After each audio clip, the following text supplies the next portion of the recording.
we're on. Okay, we're on, go ahead, Mark. Okay, so, the commissioners back in 2018, in March of 2018, decided we're gonna raise the impact fees, and then we're gonna gradually bring the percentage up to 55% by raising it 2.5% a year. And that was a pretty good plan, but then the Florida legislature got involved and said, you can't raise the impact fees more than once every 5 years. So whatever the rate was in 2021 is what we've got to live with until 2024, actually 2025.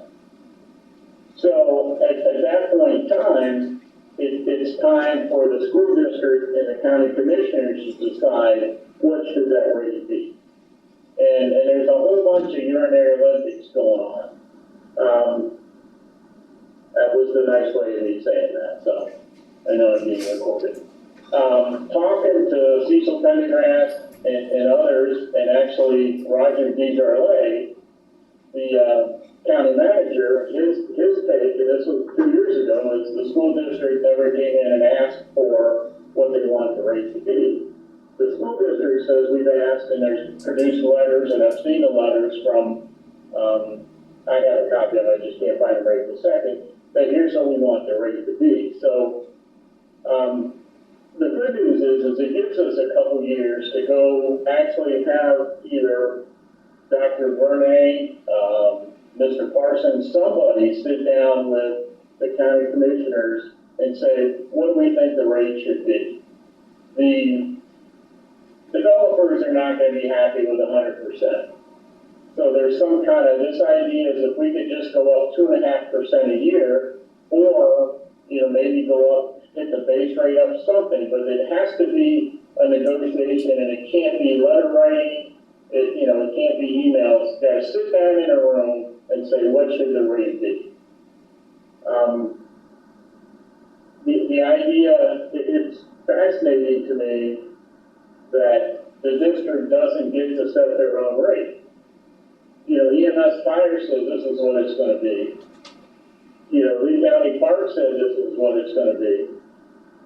Well, I'm sorry, that's the wrong one. But each municipality says what it's gonna be, other than the schools. So here in Estero, the parks get 100%, the EMS fire get 100%, and the roads get 100%. And the schools are still only 52.5. Hey, Mark, if the school's got 100, how would that work numbers-wise compared to like what we're getting on the sales tax receipts? Well, let's go look at this year. The budget for this year was about $34 million, Kelly, somewhere around in there. And today, eight months in, we got $30 million. That's at 52.5. So overall, we're probably going to get $40 million in impact fees in this school year, give or take.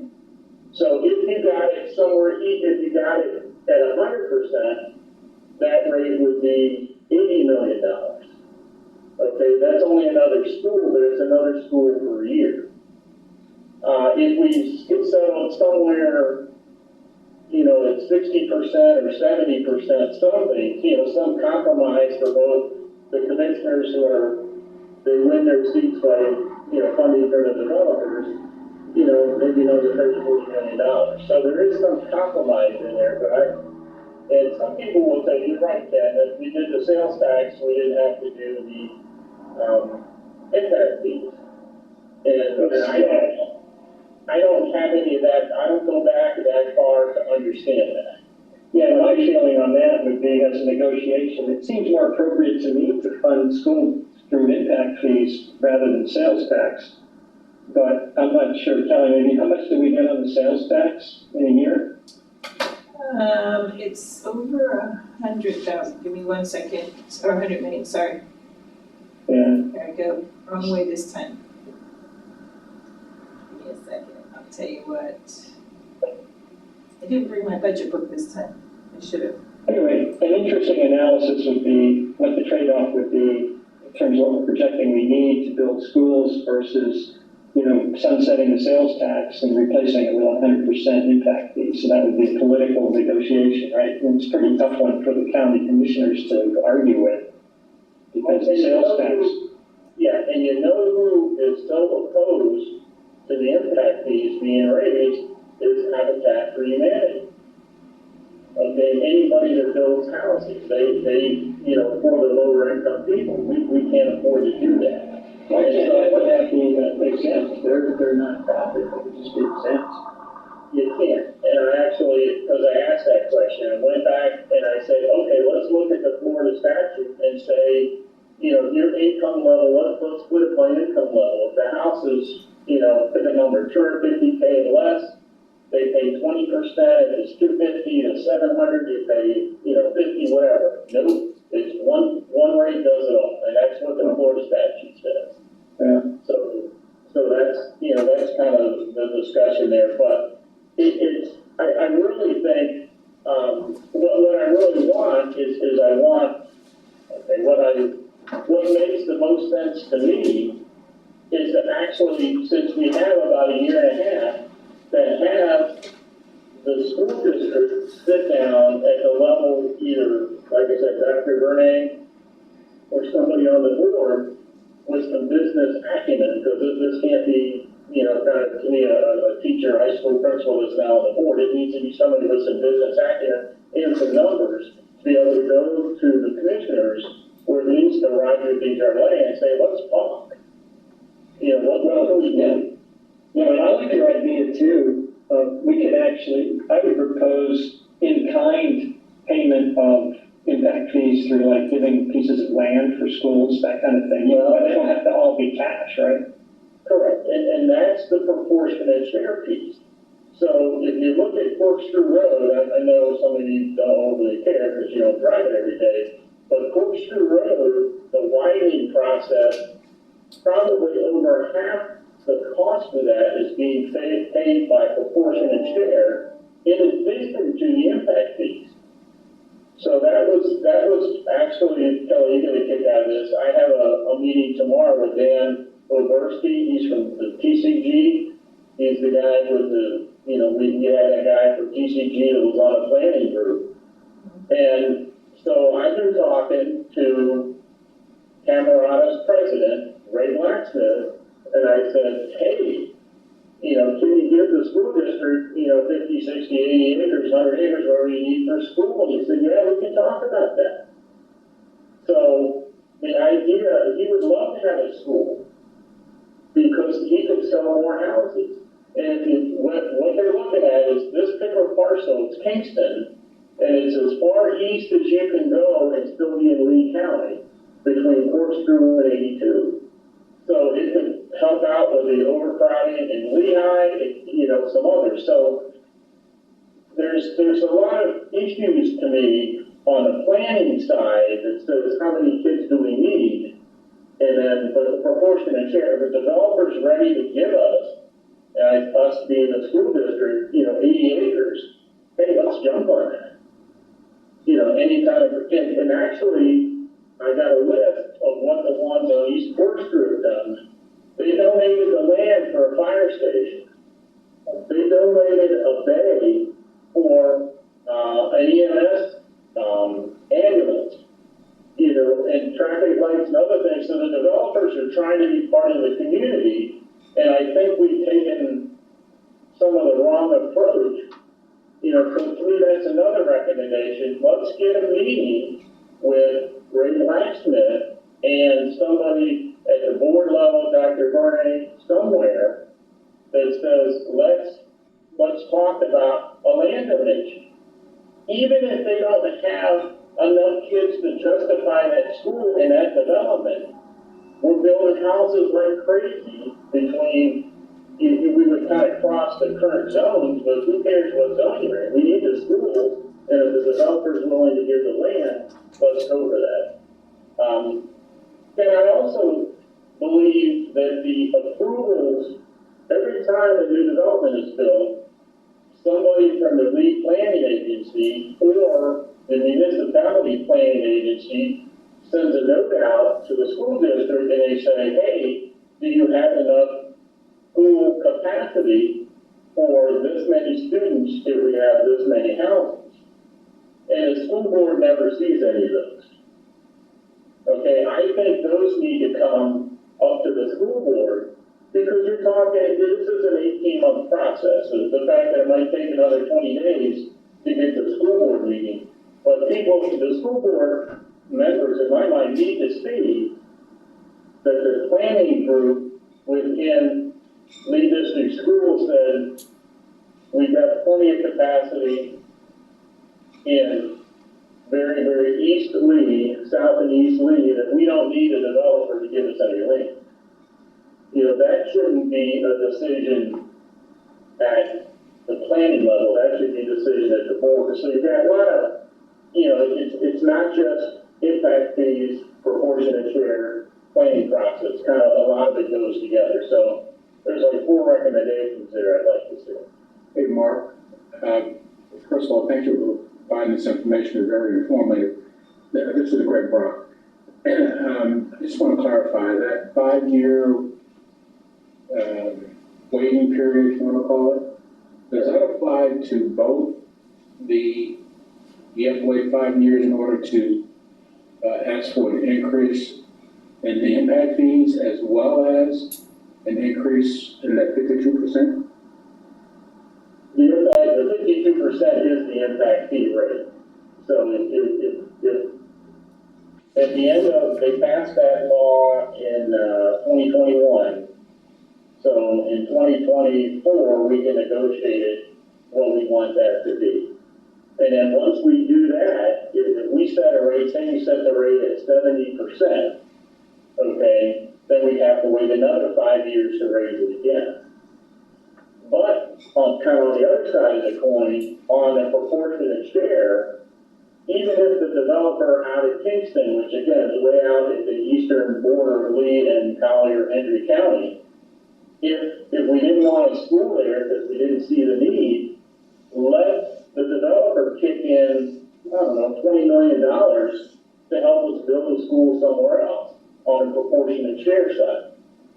And so that's kind of my, one of the recommendations is we got to get the planning team from the Lee District Schools to do a little better, Mark's words now, I'm not tearing anybody up or down or anything else, just we got to be able to say, hey, if they're willing to kick in some bucks, let's take it. You know, maybe there's a school that we need on a piece of property right off of 82 in Lehigh Acres or, you know, the East Zone, whatever it is. The developer, Kingston, where it is going to be, those kids, if we don't go to school in Kingston, will probably go to the school, and the developer's interested in supporting the community. So there's a lot of pieces to this that I think we can do better working with the developers and that's helping out. Greg, I know I went a little over the question, but that make sense? No, you're good. I got it. Has this, I'm just going to make sure, has she been involved in this conversation to take some of these thoughts to the board on our behalf? So I did speak with Ms. Langford Fleming today, and she was going to try and join us by Zoom today if she could. But I did speak to her today, and she just wanted me to let you all know that this board has not had discussions around this, but she is willing to take the information to the board and have those discussions. Could we, since we're discussing it at the moment, if Mark made a motion, I understand we don't have a quorum, could he make the motion, have it potentially, have a discussion, have it seconded, and then table it to the next meeting? And that way the motion is written down to move it forward at the next meeting, or Well, I you can, just can't vote on it? yeah, what we can do is put in the minutes what motion he would like to have made had we had quorum. And It would come up the next then we meeting. could bring it up in the next meeting when we're reviewing minutes and stuff when we have quorum, if we wanted to do that. Did you want to do that, Mark, to make it easier for you? So, well, I'm convinced that, other than Chris Patrica, which I spend a lot of time with, majority of the board members do not understand proportionate share. Okay, they just have never been exposed to that. I'm not sure anybody on the board truly understands impact fees, because Kelly, I think you would have had a different paragraph in the 2022-23 budget book to reflect that, the new statute that was signed by the governor on June 4th, 2021. So to me, the motion would be, please have a discussion, board members and Dr. Bernay, please have a discussion with Lee County commissioners and the Lee County manager on where we can go from here as we get ready in a couple of years to set the new impact fees for the schools. That's number one. Number two. Hold on.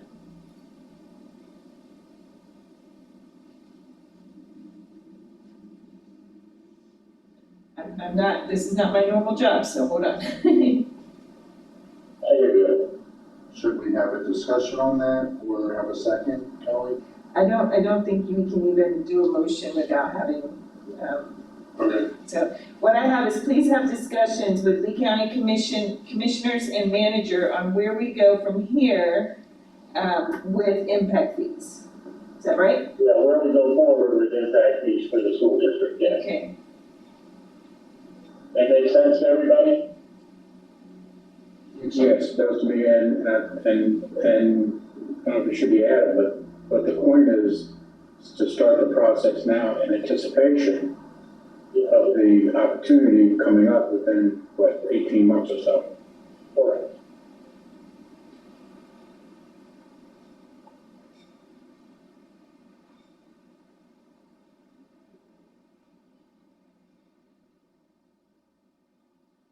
Okay. We're really dumping on Kelly today, Shannon, we're gonna do the audio visual. I'm doing double, and, yeah, recording those. it's all on me today, so, okay. All right, so number two, the thing I would recommend is that somebody comes in, from the legal department, from the planning department, or whatever, and explains to them what proportionate share is and how the district can use proportionate share. And we can use the example of Camerata giving 5 acres for a fire station at the community called The Place. And we could use this potentially to get acreage for a new school.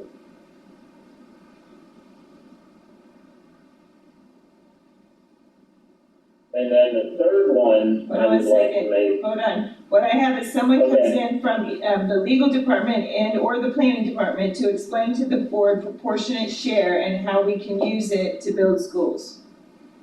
Is that what I heard? Yeah, define land for new schools, yes. Got it. Okay, number 3 And was, then the third one is I would like to see, I would request that the planning group, is that the planning division within Lee District Schools come in to the school board on a quarterly basis and identify the new developments that are coming in and the projected students. Which ultimately then could need a new school. You do remember. How that process works. Mark, remember, even if they came in, let's say they showed up tomorrow and gave a presentation, you're 5 to 7 years away from the new school being built. I just want to make sure that you remember that.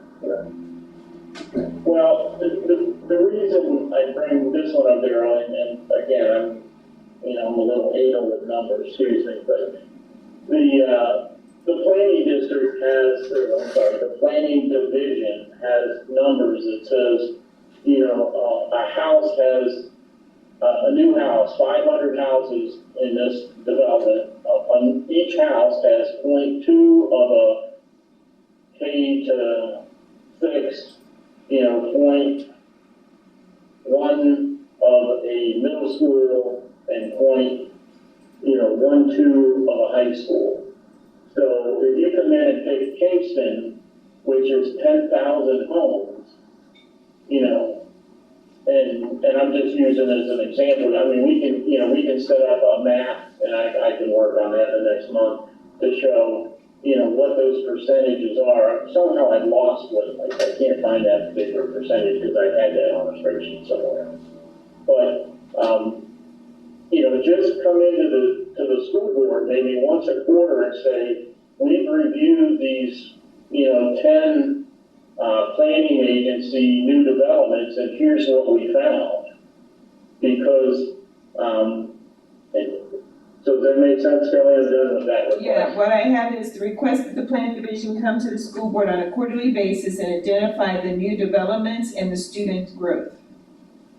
Correct, and ultimately maybe even need for a new school, but yeah, okay. So what happens is, the reason I'm talking to TCG tomorrow, which is there's a contractor from TCG on the planning department, and they got together with others and said, this Kingston development, the homes are too expensive, whatever, we're not gonna need a school out there. So this is why I don't think the board was aware of that. And Gwen knew about it, but Gwen said that there wasn't, again, she believed there wasn't enough because of the price of the homes. So I don't know what a commercial real estate agent would know. You would think you would want a residential commercial agent. So, but I just think it's a matter of making the board aware of some things that are going on. So I think that would be an interesting perspective to see that. Okay.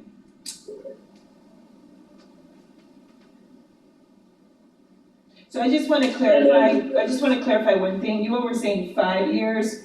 The statute says you can't increase impact fees more than once every 4 years, not 5 years. Yeah. That's okay, I just want to make sure. And you can't do it more than a certain percentage each time, so that's in the statute. It is, it says, an increase to a current impact fee rate of not more than 25% of the current rate must be implemented in 2 equal annual increments beginning with the date on which the increased fee is adopted. An increase to a current impact fee rate which exceeds 25% but is not more than 50% of the current rate must be implemented in 4 equal installments beginning with the date the increased fee is adopted. An impact fee increase may not exceed 50% of the current impact fee rate. So it has to be gradually done. And to Ken's point about the half-cent sales tax, if at some point in time that half-cent sales tax goes away, we've got to have some other way to get the revenue. Okay, and if as long as the half-cent sales tax is there, we're not okay, but we're not terribly bad shape. But if we know we can only raise it every 4 years, we might have to settle on something like 70% from 52% we're at now, just for that day when that day comes, so we don't have to have some sales tax, because I'm not sure the voters would approve it of. Yep.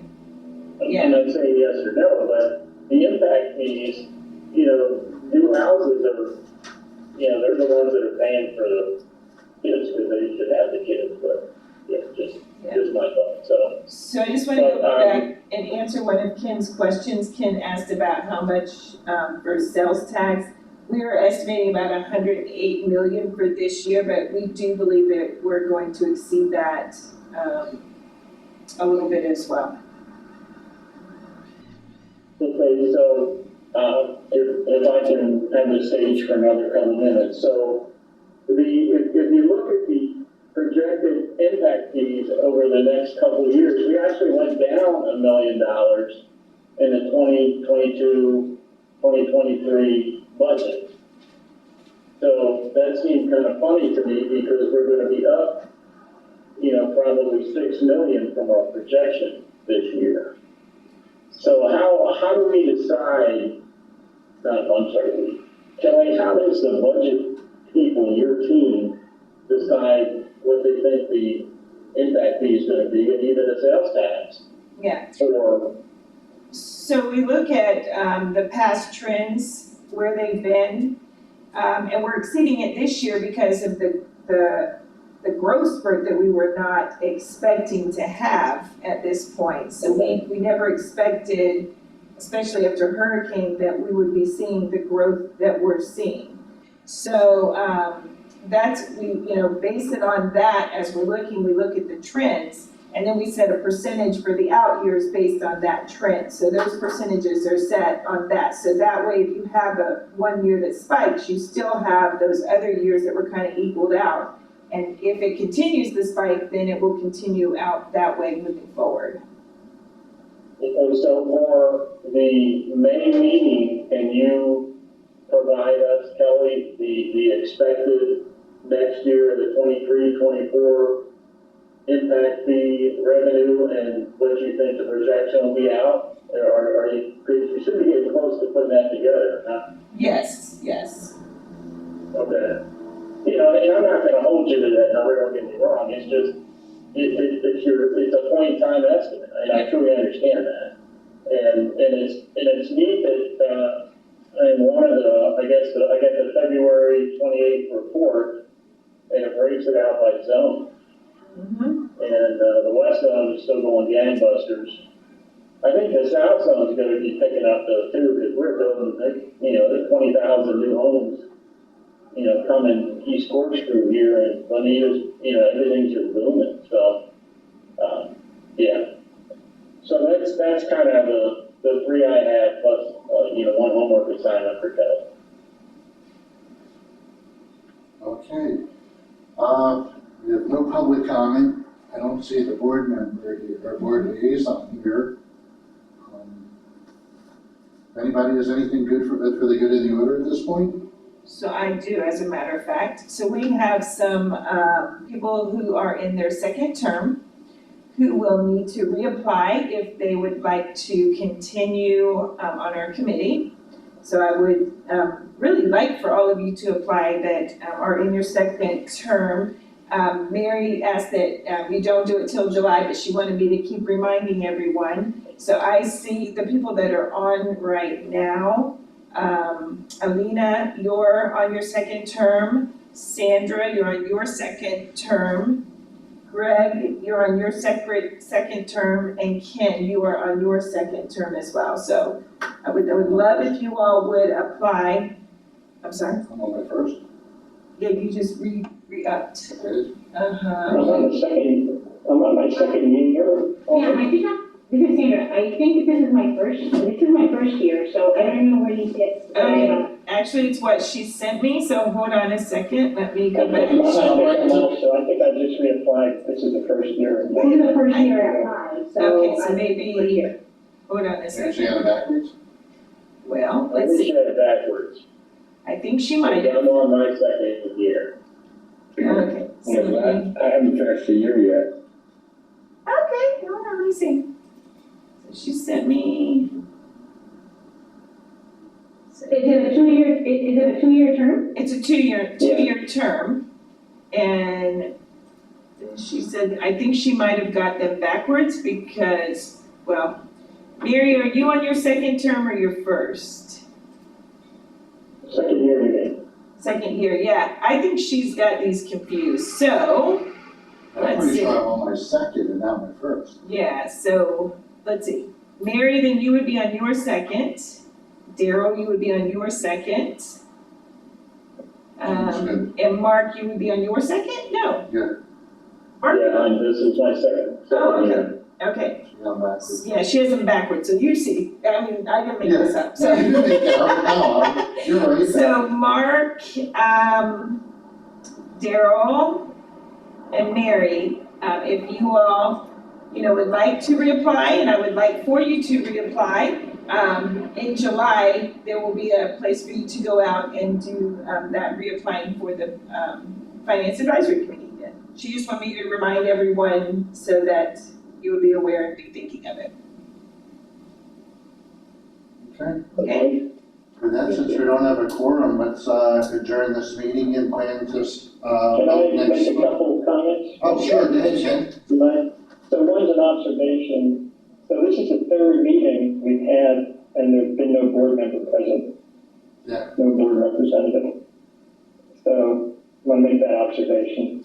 I will, The other point is, I think we ought to think about going back to in-person meetings for a couple reasons. I mean, Daryl's the only guy in the room over there, and same thing last time I was there, with 2 people. Feels like lost some momentum a little bit. I think partially because the board isn't there, and secondly because I think it's tough on Kelly and staff in terms of having this hybrid situation with the technology. And I just don't feel like people really participate as actively. Having said that, I'm sitting out here, but usually I try to go. But I don't know. I think we ought to think about that. We have the ability to just say, look, we're going to go back to in-person meetings. And I know my meeting for some people. Yes, it's Helena, yes. I will have to go, I don't disagree with you. If we would go,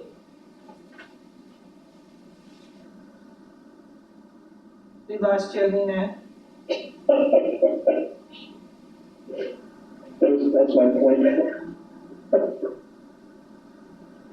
Alina, we lost you. so, I don't want to make it about myself, but, by then I will just have to quit the committee just because of that. So, so I would really appreciate if you would continue hybrid version if it's possible.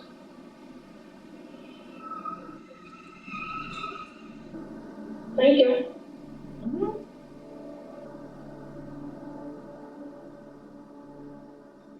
I guess we'll adjourn. Yeah, I truly agree with Ken that this is, the third meeting we have been, actually it's the fourth. Yeah, I've never had a representative yet. Without a board member.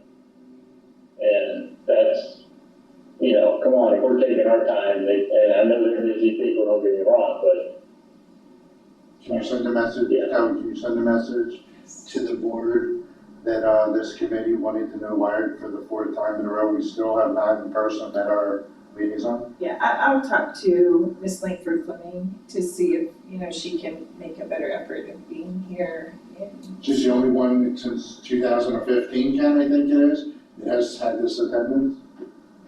Because Ken's been with me that long. Yeah, there've been once in a while, About this many. yeah, she did make one. I think our other one was Mr. Persons, who could not attend one of ours because we backed up to something else. We were in the middle of something else he had to attend, so. This has to be important for them. I mean, that's their job, is to be our liaison. This is the financial advisory, this isn't the PTO, This is important. I believe this is an important committee. If it's not to the liaison, then they should, the board should replace the liaison with someone that wants to show up. I'm sure there's a bunch of them that would. Okay. Is there anything else anyone wanted to add tonight? Okay. And with that, let's I just adjourn. wanted to say, thank you very much for all the information you guys provided us. I think it was very useful for me, of course, learning about it and, the effect fees. I thought it was great to see. It's a very lengthy document, by the way, but I did take the time and reviewed it. So thank you very much for sending us that information. Hopefully we'll be able to get back and do the in-person meetings. I'm stuck here at, they were supposed to cover me and they did it at a model home, so I'm stuck here. So I couldn't make it to, but I'm glad that at least Zoom was available. And I know what's going on my camera that I can see myself. It's just Kelly and I, Sandra. Okay, Okay with that? Well, thank Let's you. adjourn the meeting, and we're going to pick up with the impact fees on the next meeting, that way we can address this. we can have some more discussions on it, yes. Okay, Okay, thank you for coming, everybody. bye, thank you. Thank you. Bye-bye. I know, Oops, ooh, I didn't stop the recording, I hope it's stopped right. Let's try to- Okay. If I can get this meeting over with and there's nothing going on, you can get out of here early. How many days you got that?